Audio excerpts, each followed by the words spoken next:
Bismillahirrahmanirrahim. Assalamualaikum warahmatullahi wabarakatuh. Alhamdulillah, alhamdulillahi rabbil alamin, wa bihi nasta'inu ala umurid dunya waddin, wassalatu wassalamu ala asyrafil mursalin, nabiyyina wa habibina wa qudwatina Muhammadin wa ala alihi wa ashabihi ajma'in, amma ba'd. Para pemirsa yang dimuliakan oleh Allah Subhanahu wa taala, alhamdulillah di pagi menjelang siang ini kembali kita diperjumpakan oleh Allah Subhanahu wa taala melalui channel kesayangan kita semua, Ruas TV. Semoga Bapak Ibu, saudara-saudara sekalian selalu dalam penjagaan Allah Subhanahu wa taala dimanapun dan bagaimanapun keadaan kita semua. Semoga yang sakit segera diberikan kesembuhan oleh Allah Subhanahu wa taala, yang sehat dijaga tetap kesehatannya, dan yang paling penting, ya, kita tetap menjaga iman yang Allah Subhanahu wa taala karuniakan kepada kita. Karena dengan iman inilah kita menerangi jalan kita.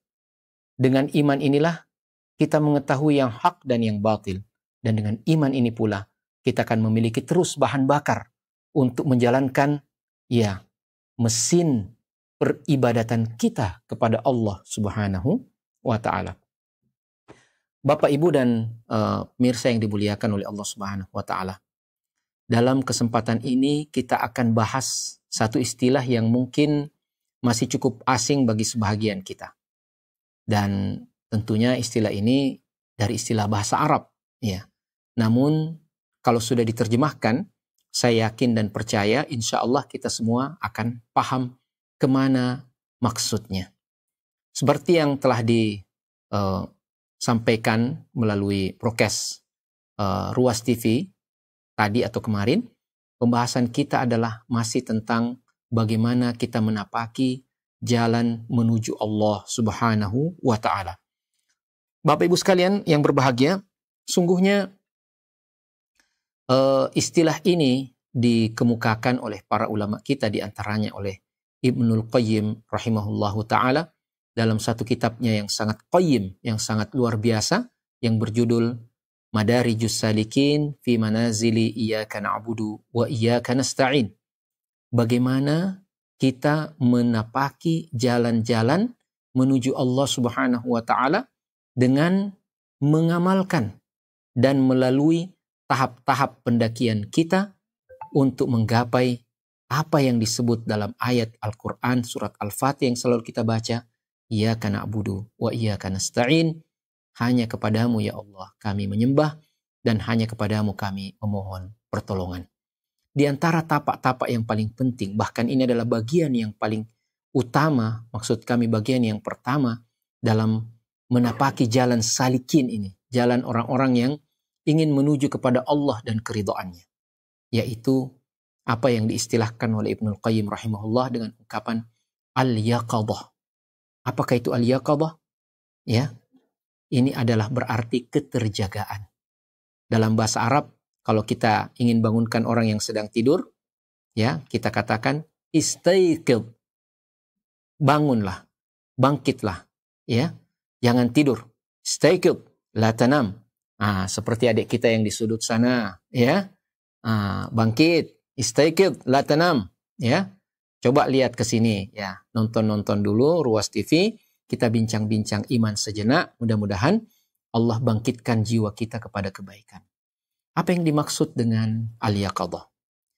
Ibnul Qayyim rahimahullah, ini saya ingin kutipkan secara lebih lengkap, ya.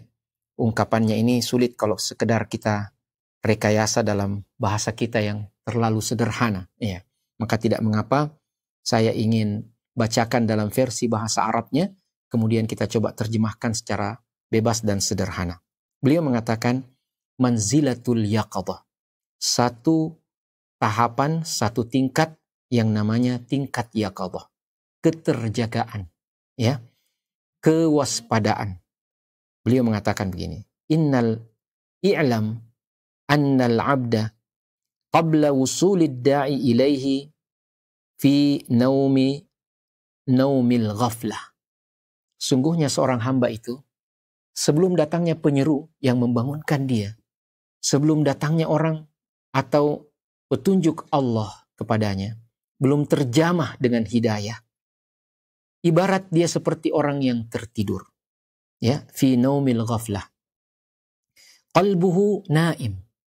Tapi orang ini bukan seperti yang bukan tertidur fisiknya, tapi hatinya yang tertidur. Wa tarfuhu yaqadan. Subhanallah, orang yang tertidur hatinya, kadangkala matanya melek. Matanya melihat dengan tajam, tetapi hatinya yang tertidur. Fasaha bihi an-nasih. Maka dia diperingatkan oleh seorang yang datang memberi peringatan. Fa asma'ahu da'iyan najah. Maka diperdengarkan kepadanya panggilan keselamatan, panggilan keberuntungan. Wa adzana bihi al-muadzin wa adzana bihi muadzinur rahman. Maka azanlah muazzin yang diperintahkan oleh Sang Rahman, hayya 'alal falah. Marilah menuju kepada kemenangan.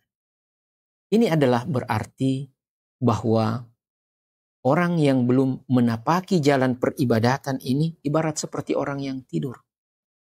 Maka fase pertama ya daripada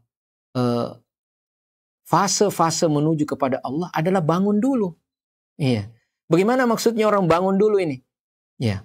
Orang bangun itu berarti ada sesuatu yang mengganggu tidurnya. Ya. Dia merasa sudah tidak nyaman untuk terus tidur. Bayangkan kalau ada orang yang tertidur nyenyak, kemudian kita gelitik. Ya. Kemudian kita teriak di telinganya. Panggil, bangun, bangun, bangun. Demikianlah ibaratnya hati manusia ketika belum dijamah oleh hidayah Allah Subhanahu wa ta'ala. Dia ibarat orang yang tertidur, hatinya tertidur. Ya. Maka datanglah nasihat, datanglah peringatan. Mengganggu keterlelapannya di dalam jauhnya dari Allah Subhanahu wa ta'ala. Maka beliau mengatakan di sini, fa awwalu maratibi hadzan naim al-yaqadah wal intibah minan naum. Fase pertama yang dilalui oleh sang orang tertidur ini adalah fase yang disebut al-yaqadah wal intibah. Mulai terjaga, terganggu di tidurnya. Apa yang dimaksud? Inzi'ajul qalbi li raw'atil intibah min raqadatil ghafilin. Walillahi ma anfa'a hadhihi ar-raw'ah wa ma a'zama qadruha wa ma a'zama qadraha wa khataraha wa ma ashadda i'anataha 'ala suluk. Subhanallah. Ini ketergangguan yang sangat luar biasa manfaatnya. Jadi orang yang berada di dalam kelelapan jauh dari Allah, tertidur sudah jauh dari Allah, maka diganggu tidurnya, harus diganggu tidurnya. Ketika dia merasa terjaga, maka itu adalah taufik dari Allah Subhanahu wa ta'ala. Subhanallah. Bapak Ibu sekalian yang dimuliakan oleh Allah Subhanahu wa ta'ala, gimana kalau kita ini asyik ya berkehidupan dunia, berada di atas semua kenikmatan, ibarat seperti kita ini berada di dalam bus yang berjalan di atas jalan tol yang lurus, tapi ternyata arahnya bukan ke arah di mana kita ingin berlabuh di situ. Ya. Dia membawa kita semakin jauh. Maka perlu ada kesadaran. Inilah yang disebut dengan al-yaqadah. Kesadaran inilah Bapak Ibu sekalian yang dimuliakan oleh Allah Subhanahu wa ta'ala yang perlu selalu harus ada pada diri kita. Kita tidak boleh merasa terlalu nyaman ya ini orang biasa istilahkan berada di zona nyaman. Tapi zona nyaman dalam keterjauhan dari Allah. Zona nyaman berada dalam kemaksiatan. Zona nyaman berada dalam kealpaan, kelalaian. Na'udzubillah. Ini yang sangat berbahaya. Maka kalau kita merasakan ada ketidaknyamanan di dalam bermaksiat, na'udzubillah, ketidaknyamanan dalam kelalaian, ketidaknyamanan dalam kondisi tidak melakukan kewajiban, itu adalah berkah dari Allah Subhanahu wa ta'ala yang kata Ibnul Qayyim, ma asyadda i'anataha 'ala suluk. Alangkah besar ya manfaatnya rasa ketergangguan pada saat kita melakukan kesalahan-kesalahan dan kelalaian. Subhanallah. Kalau ada di antara kita dan kita tidak ada yang lepas dari yang namanya dosa dan kesalahan. Ketika kita melakukan satu kesalahan, kita merasa terusik dengan kesalahan itu. dan kita pun berhenti. Inilah yang diisyaratkan di dalam Al-Quranul Karim tentang orang-orang yang bertakwa, di mana Allah Subhanahu wa taala menggambarkan salah satu sifatnya adalah ya, wa idza fa'alu fahishatan aw dzalamu anfusahum dzakarullah fastaghfaru lidunubihim wa may yaghfiru dzunuba illallah. Dan orang-orang yang apabila mereka melakukan perbuatan dosa besar atau dosa kecil, mereka serta-merta mengingat Allah. Bagaimana mereka bisa serta-merta mengingat Allah? Ketika mereka sedang dalam puncak-puncak kemaksiatan, itu adalah taufik Allah Subhanahu wa taala. Itu adalah the gift from Allah Subhanahu wa taala. Allah mau usik dia dalam establish-nya dia di dalam kemaksiatan kepada Allah. Dalam kenyamanannya dia merasakan kemaksiatan kepada Allah. Allah usik sehingga dia tidak merasa nyaman. Rasa tidak nyaman bermaksiat. Rasa tidak tenang dalam melakukan pelanggaran. Itu adalah inzi'aj, rasa terganggu yang sangat kita butuhkan untuk meniti jalan ini. Ya, dan subhanallah, orang yang merasa selalu tidak nyaman melakukan kemaksiatan, itu adalah orang yang diberkati oleh Allah Subhanahu wa taala. Karena dia memiliki apa yang disebut dengan yaqadhah. Ada kepekaan. Betul Ibu? Ya. Ibu yang di sana mungkin mengatakan, ya, kepekaan Ustadz. Betul, itu yang ingin saya katakan. Ada kepekaan rasa ketika kita melakukan satu kesalahan.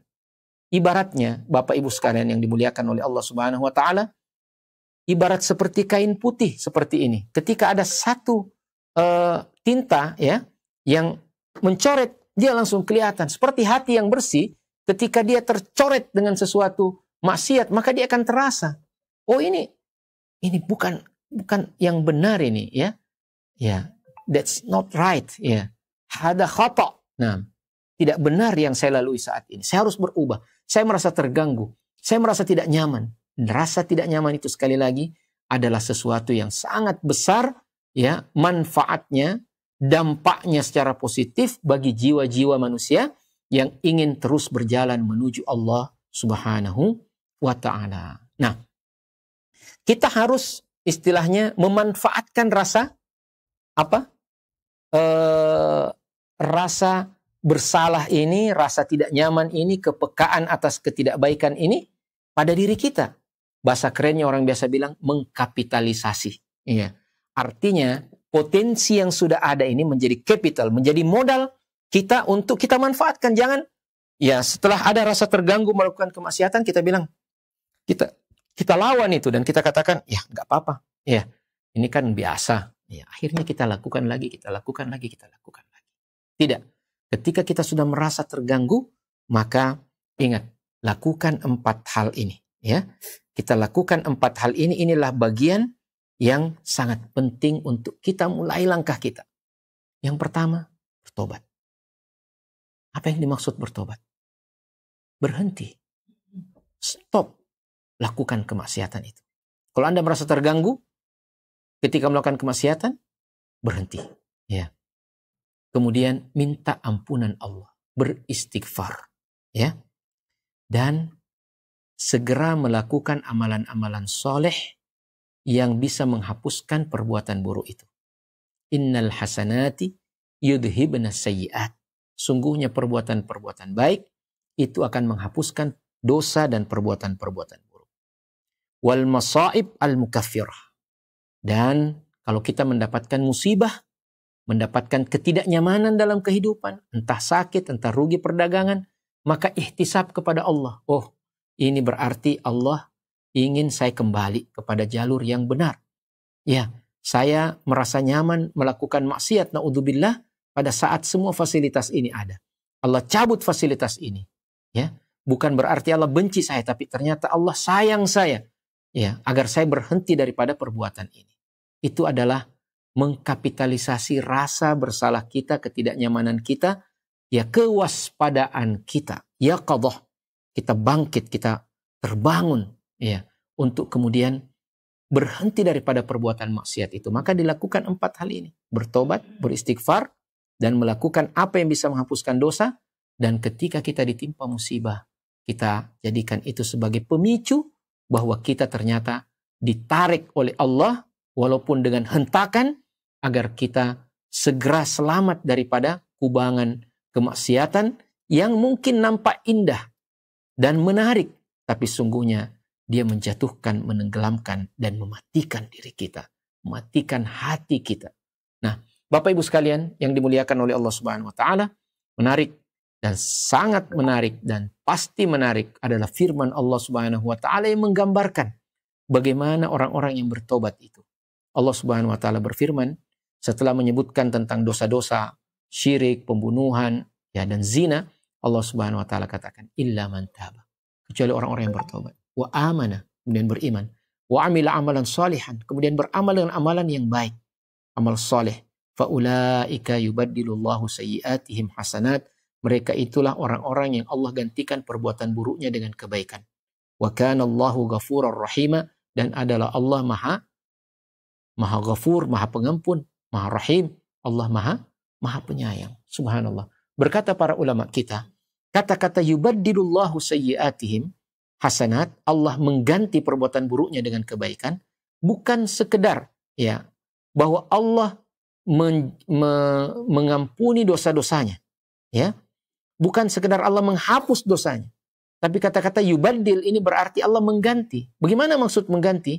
Salah satu tafsirnya kata para ulama adalah Allah mengganti catatan buruknya dengan catatan kebaikan. Allahu Akbar. Sehingga nanti dari akhirat dia akan melihat catatan amalan-amalannya. Ada amalan-amalan yang dia merasa mungkin tidak pernah merasa melakukannya di dunia. Taruhlah, wallahu ta'ala alam, kita ambil sampel untuk mempermudah pemahaman kita. Ya, sampai dia mati orang soleh itu tidak pernah menunaikan ibadah haji. Tapi ternyata di dalam catatan kebaikannya ada ibadah haji. Loh, saya tidak pernah haji. Ternyata dia dapatkan pahala haji. Kenapa? Karena dia bertobat kepada Allah Subhanahu wa taala dari semua perbuatan buruknya. Inilah yang dimaksud dengan yubaddilullahu sayyiatim hasanat. Dan inilah yang kita ingin kejar. Inilah yang kita ingin kejar di dalam ya perjalanan kita menuju Allah Subhanahu wa taala. Dan perlu saya ingatkan di bagian terakhir daripada pengantar kita ini bahwa tahapan-tahapan ini, kelas-kelas ini, tingkatan-tingkatan ini bukan berarti bahwa Anda melewatinya seperti melewati satu kegiatan pendidikan, di mana kalau Anda sudah tamat SD, Anda masuk SMP, tidak ada lagi kamusnya kembali SD. Ya, bukan berarti begitu. Tetapi tahapan-tahapan ini, tahapan pertama disebut yaqadhah, bangkit hatinya, terjaga jiwanya. Tidak berarti setelah kita lewati tahapan itu, kita belajar lagi yang lain, kita katakan bahwa saya tidak butuh lagi.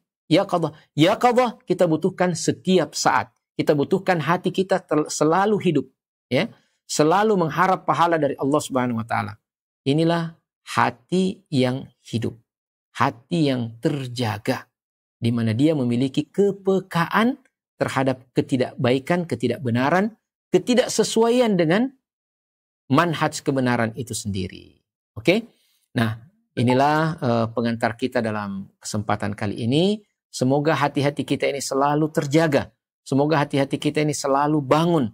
Semoga jiwa-jiwa kita ini selalu ingin bertobat kembali kepada Allah Subhanahu wa taala. Dan ketika kita mendapatkan nikmat-nikmat duniawi, kita pun tidak lupa daratan karena kita yakin bahwa semuanya hanyalah sementara dan tidak boleh mengikat hati dan jiwa serta pikiran kita, ya, karena kita punya obsesi yang jauh-jauh lebih penting daripada batasan obsesi-obsesi duniawi.